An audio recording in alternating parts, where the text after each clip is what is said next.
وآخر دعواهم أن الحمد لله رب العالمين۔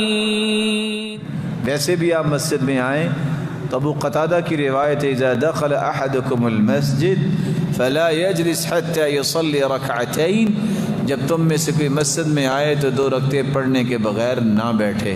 اس کو کہتے ہیں تحیۃ المسجد، مسجد کی سلامی۔ کیا کہتے ہیں اس کو؟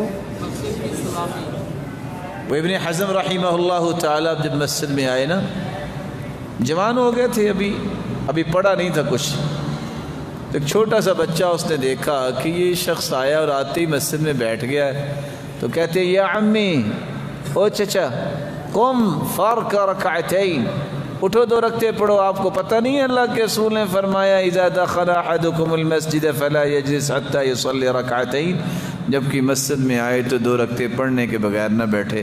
انہوں نے اٹھ کے پڑھنا شروع کر دی۔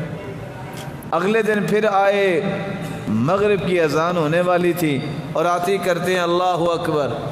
وہی بچہ دوڑتا ہوا آیا، کہتے ہیں یا عمی اجلس، چچا بیٹھ جاؤ۔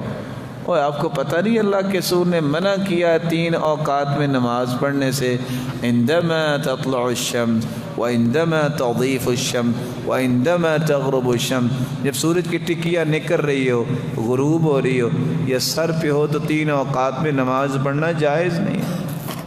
انہوں نے نماز چھوڑ دی۔ بعد میں سوچتے ہیں میرے ساتھ کیا ہوا، یہ چھوٹے سے بچے نے مجھے کیا سبق دے دیا۔ اس دن وہ پڑھنا شروع ہو کر اتنے بڑے امام بن گئے۔ مزاج بنائے کہ مسجد میں آنا ہے تو ہم نے اس وقت بھی 2 رکعتیں پڑھ کے بیٹھنا ہے۔